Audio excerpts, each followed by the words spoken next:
what up, Headspaces, back again with another riveting conversation. You know it's still VJ, your brother from the ancient mother, and it's the return. Yeah, Ta-Kaizer. Yeah, you have an intelligent and kumbula now kanye back. So yeah, I'm back with the vengeance. Back with the vengeance. Yeah. Let's get into it. Let's get into this sordid revenge story. So Ta-Kaizer, we talk a lot about authenticity. Yeah. We talk a lot about artists presenting themselves to their audience in the most honest way, in a way that depicts who they truly are, what their story is. And I think we don't often ask ourselves, are artists, or particularly rappers, hip-hop practitioners, are they entitled to do that? Can artists present their art without it directly linking to their lives? Can they use a prop?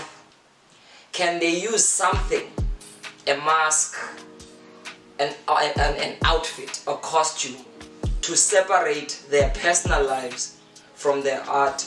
I'll give you an example. The famous artist, visual artist, Banksy, is known for elusively creating artworks all around the world, and yet nobody knows who he is. Yes. So our topic today is something that I feel strikes on that question, because I want us to address the idea of the gimmick. Is it a curse or is it a blessing to the artist? Because when we talk about a gimmick, the formal definition, and I had to do some thorough research because I didn't want to be vague. Yeah, when I pass a gimmick, we can sometimes lend ourselves to things that don't really resonate clearly. So like the Headspaces, but they're very clear about what we're talking about. Yeah. When we're talking about a gimmick, we're talking about any aspect adopted by an artist physically to, number one, attract attention, number two, increase appeal, and number three, stand out from the competitors. So when we are talking about a gimmick, we're talking about something an artist adopts in order for them to stand out. Because capitalism is, we always use the idea of a supermarket. Yeah. That when you go into the aisle of capitalism, if you're looking for oats and there's 20 different brands of oats, it's all oats. And what those oats brands have to do is kind of vie for your attention by offering different things. Because if they're all oats, visually, it can be in the form of the graphics, it can be in the form of a secret extra ingredient, whatever it is. Capitalism creates competition, and competition promotes this need for distinction. So in the context of hip-hop, there seems to be a need to separate yourself from every other person. Because there's this idea that maybe just being yourself is not enough. I want to start there. Do you think being yourself is not enough? Do you think artists, rappers, graph writers need to adopt some kind of visual marker to be known as the DJ with the funny hat or DJ red hat? Yeah. To be known as the graph writer who wears the blue gloves. Yeah. Blue gloves Kaizer did another piece on the wall. Or is it purely enough to do your art and let the art speak for itself? I really want us to address that. No, on my side, I appreciate an artist, because art, obviously, art is abstract. Because if it's visual art, right? Now when I see you do a piece, either I'll detach it a certain way or I'll visualize it a certain way. Obviously when you see the person or doesn't, maybe we could say it doesn't really matter by how it looks, and then when it goes back to rapper. Rapper, I say be yourself, because there's like this morning I was bumping Ulanduga Simple Mabuye. Shout out to Sim. Yeah, so and I was like, and you know, discovering some new music, and then there's this track from Dada, and then you learn a certain aspect of the person who's doing the art, and then you feel a connection with the artist, and then now let's say you have a costume, then corner like detachment. From my side, that's what I feel. There's a detachment, where some would say, no, we want to detach your art from yourself. It goes back to that topic what we said. Do we separate the artist from the art? Right. So it's vague, but from my side, when I look, an artist, be yourself. Yeah, that's just me, my take on it. I feel it's a choice. I think in the history of art, there have been artists who prefer the audience not to know who they are. Yes. And they have to then be deliberate about their anonymity, about their hiddenness. Yeah. Because what they're trying to do is not necessarily create a rabbit chase about who they are, but they're trying to make the masses focus on the art itself. Simply on the art. Yes. There's a tradition of anonymous writers in poetry who use pseudonyms, who we still don't know their true identities. There are theories out there, right? There are a lot of anonymous graph writers, a lot of anonymous visual artists, a lot of anonymous musicians who have either donned masks or appeared maybe as visual animations. I'll give you an example. When the group The Gorillaz came out, a lot of people didn't know who these guys were, because they literally created an animated band that would allow the music to speak and become its own mode of engagement with the audience. So we loved The Gorillaz as a group which was manifested as a cartoon. And even those the other ones who do the tech sound, who are they? Daft Punk. The Daft Punk, yes. Yeah. Again, they recently took out their this adoption of the mask. Now, I say it's a choice. Why? Industry places this emphasis on celebrity culture. There is now a pattern where ngenxa tendency that has been built by pop culture, people are as interested in the artist as they are interested in the art. And now this is why you find that rappers get given endorsement deals from athletic brands for sneakers. Fashion labels and extravagant fashion houses, the Gucci's and the Louis Vuittons, use rappers as models. Nothing to do with the music. But now, because people become interested in the person, you find that the artist can now make a living off of their actual art and off of being themselves. Yeah. And I feel that's a choice, right? So going back to the original definition. I was gonna go back. Yeah. The original definition of gimmick is important because. Yeah, because I want us to. A gimmick is a mode practiced by an artist who seeks to distinguish themselves by one, adopting this eccentric, whatever, it can be a costume, in order for them to, as an individual, be seen in a certain kind of larger than life way. I'll give you an example.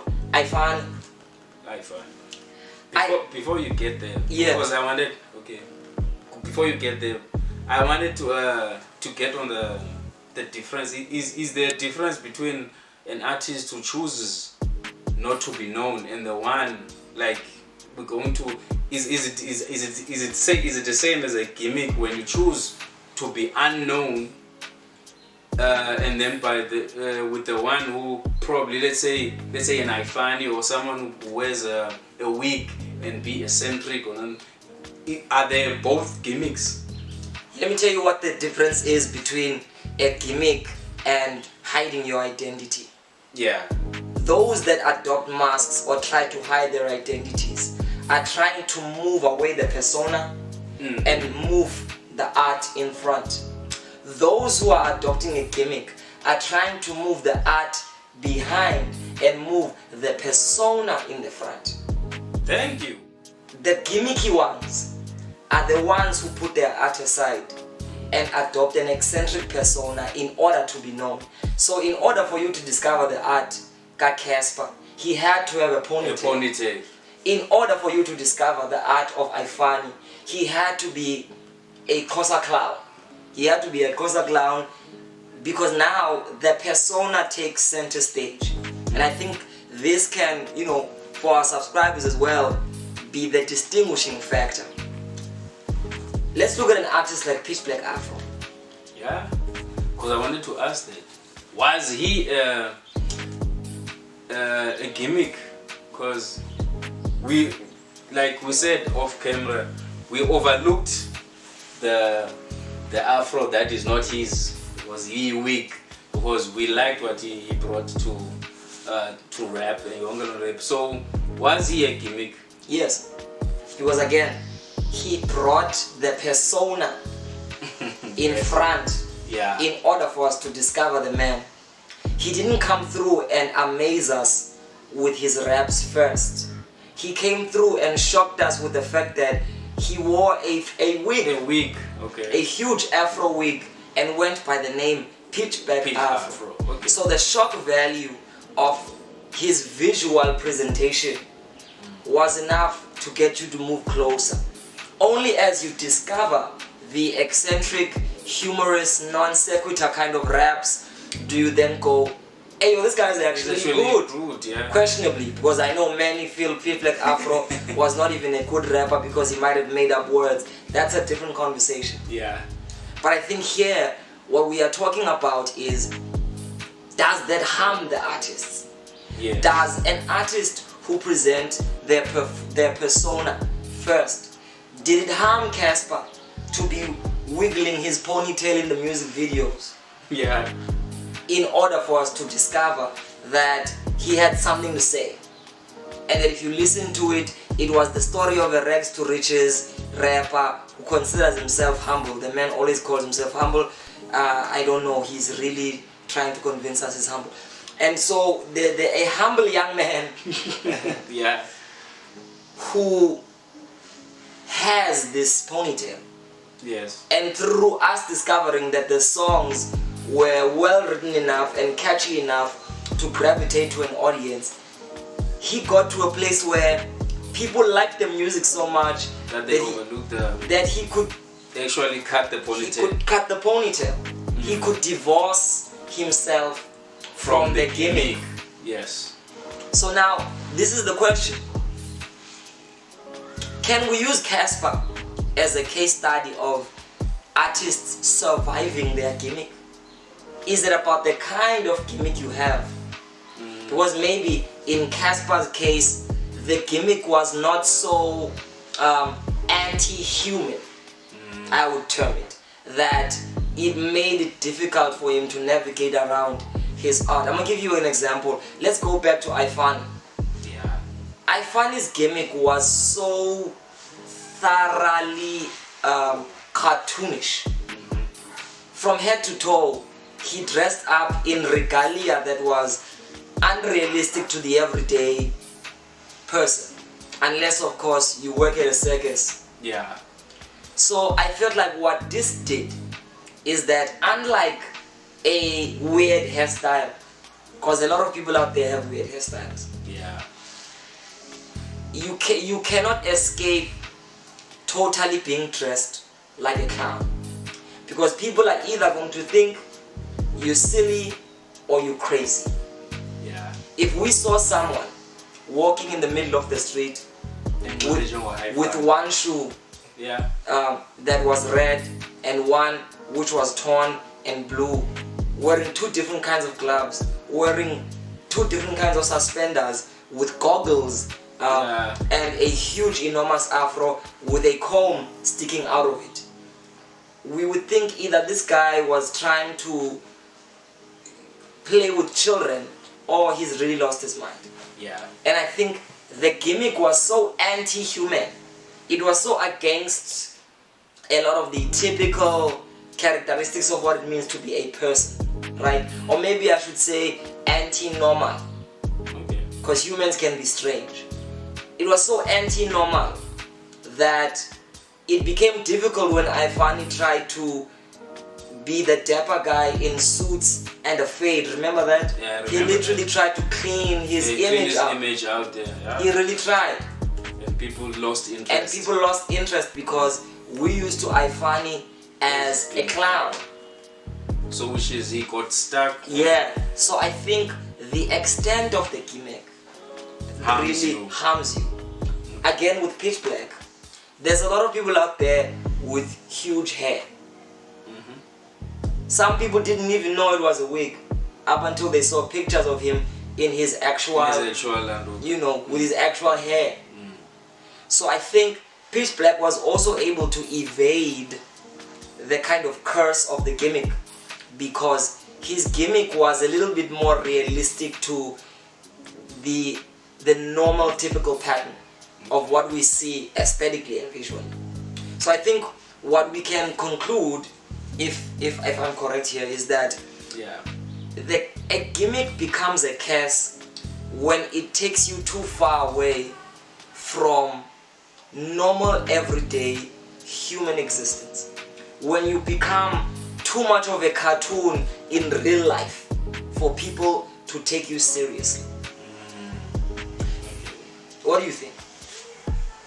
Yeah, because it's gonna go back to, if you talk about hairstyles, kind of takes me to the guy now who's the new, what people say is not a gimmick. I say he is Big Xhosa. Talk about it. Big Xhosa.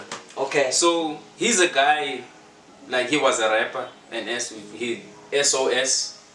So we remember the trend.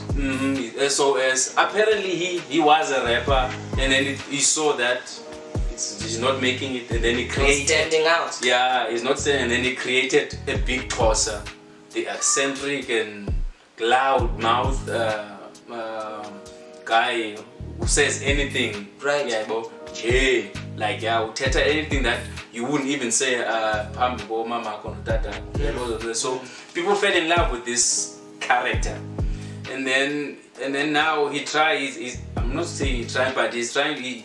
He's showing people that he can rap as an SO. So he's got these pseudonyms where he's a Big Xhosa, and then an SOS. So you've got people saying, I know Big Xhosa, he's whack, but SOS, because they discovered him through Big Xhosa.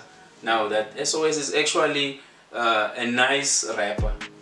Yeah, boys on this. I think he's shooting himself in the foot, because the need to trend and appeal to online social media culture gets people thinking on how to make outrageous videos. And I think his whole thing was, if we remember the diss track which trended, it trended purely because of its shock value. Yeah. So again, I want to go back to the fact that a gimmick that is just so far from the realistic flow of everyday life. People don't always come as dissers. There is nobody who wakes up each and every single day angry and ready to just swear at everything. At everybody, yes. So I feel like a gimmick like that can trend for a week, but you cannot build your whole career, so to speak, around being the guy that made the diss track. Afro Man's career failed because he was the guy who rapped about being high. See? So there's a difference between Afro Man and Snoop Dogg. Snoop Dogg presented his life to us, his criminal past, his growing up in the streets of Long Beach, and he happened to sprinkle his story around his love of weed. So his love of weed was not the prominent gesture of his art form. But when we listen to Snoop, we know come on. Yeah. To the point where now he's been able to make it a brand. So he's able to thread the line from not being gimmicky because he presented enough of who he was as a human being. This is the guy that gave us Murder Was the Case. This is the guy that gave us so many songs that are about appreciating love, appreciating women, appreciating himself, appreciating hip hop. Yeah. Right? But Afro Man, Blue, he was, you know, when you look at the history of Afro Man, he's seen as the first real trend artist. Yeah, like trend. Yeah, to trend. He took advantage of the stoner culture, made a stoner anthem, and he couldn't do anything beyond that. So again, gimmick, ikuloka in a place that doesn't allow you to become as fully human as you can be. And again, this is a choice because you could easily be one of those artists who hide themselves from the audience. So again, it's not a gimmick to hide yourself from the audience. MF Doom is not a gimmick. It's not a gimmick. Because he's bringing the art forward and trying to say, listen, if I present myself as an animated experience, MF Doom becomes a folk hero, a legend.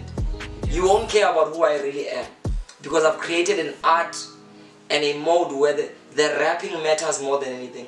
Mark Hami wears a Haitian flag because he distances his identity from the lyricism we know him for. So I think these are artists who are proving that you can be an anonymous artist. You can actually be an artist and not be in people's faces. You don't have to do music videos with your face in them. You can find creative concepts. So again, what is the difference? One puts the art in the front and the persona at the back. The other uses a persona, pushes it in the front in order for people to eventually discover the art. So we've established, Ta-Kaizer, number one, that a gimmick places the persona in front of the art instead of anonymity, which moves the persona on way in order to present the art solely in and of itself. So wearing a mask, hiding yourself is not a crime if what you're doing is putting more emphasis on your art. Also, we've also established that the more unrealistic to life, to everyday life, your gimmick is, the harder it is to grow out of it. So if it's a little bit of a strange hairstyle, if you look at Tekashi 6ix9ine, he came out with the rainbow braids, you know, and the 6ix9ine tattoo. It became a trademark image. Today, he no longer has the braids. Because, you know, snitch or no snitch, through singles like Gamo, he was able to attract a lot of attention. Those were actually some good singles. You know? So, this is what we've also established. That if your gimmick leans toward something that is realistic enough for you to change as you grow and evolve, people can still move with you. But if from the get-go, your gimmick is too much of a full costume, it becomes difficult to take it off, as in the very famous case of Ifani. So I want to also ask our viewers, what do they think? Before you get, I also wanted to touch a bit. Don't you think now, because people always think that I don't like Big Xhosa. Okay. Don't you think it's actually possible for Big Xhosa to actually thrive in this industry by making this Big Xhosa character, let's say, a character where the SOS, who people say is actually a good rapper, be in the front, and then this guy just be the in comic the background, Yeah. and be the comic. Stop making music as Big Cosa. Make music as Ulanduka, the art as SOS, and then make Big Cosa is just this comical guy. This comic aspect of if let's say bring the if you even bring the when you drop an album, bring back the skits. Right. And he's gonna be there on the skits. Yeah, but so yeah, man. That don't you? Yeah. I think you're absolutely correct, because remember, Slim Shady was Eminem's persona. Yeah. An aspect of Eminem as the artist. Funk Doctor was an aspect of Redman. So I think it is very possible to have different aspects of yourself. They can be as outlandish and as cartoonish as you want to make them to be, if they are anchored on your human story as an artist. The Wu-Tang Clan is famously known for changing names, changing monikers, and creating different stories that go along with every nickname that they have. So, yet still we attach them and their music to real life art founded in the streets of Staten Island by people who grew up in the grit and in the hood. Yeah. So that's the real message out there. What do you think? Do you think the curse of the gimmick is something harming a lot of artists? Do you think it is possible to evade or escape a gimmick, depending on how realistic or unrealistic that gimmick is? Do you have any other examples of artists you think are gimmicky, particularly in SA hip hop? Yeah. Do you think Big Cosa / SOS has the capacity to actually legitimately grow his career as a rapper if he goes by SOS and Big Cosa becomes one of his monikers? Yeah. Right? Because ultimately the headspace is about authenticity.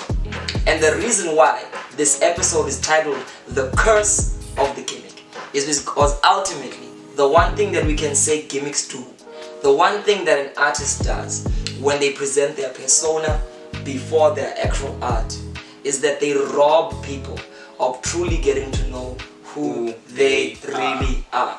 So again, it's about who you are. And you have a choice. You have a choice whether you don't want people to know who you are and you just want people to focus on your art. That's the beauty about art. It can solely be about the art, and you can move yourself and become anonymous. It will be an interesting thing for people to kind of move around who you might possibly be if your art is good enough. That being said, I think it's a great deal. No, I see. It's been a rich one. Please tell us what you think. Subscribe. Yo, please subscribe, share the videos, tell your peeps that the Headspace is still giving high value, high quality, critical theory and conversations about South African hip hop. My name is VJ, the brother from the ancient mother, Ta-Kaizer, and I'm gonna leave you guys with a video ga Black Afro. Black Afro. We betila no freestyle. Ooh, gimmicky or not. Ngiyabona ngila boy. Yeah. But ready? Are they ready or not? Uzos. Zibi la tonyo. Senyabila kila. Forila shila fila. Aji kesimila. Leya pila. Itula sara pila sengila. Chozi kerila. Trila yimla. Eto sila morgo levanila katapila. Best koma vila kipintila. Ukapatia. Diyelengingila korila. Sweet kernadila. Chinchilla. Forma futa jama huta kamija. Yazin shani za chinja. Kalisha pagisha jo tise kanisha. Briga picha before ngiba ninja. I rock all, shot or tall. Keep it crawl.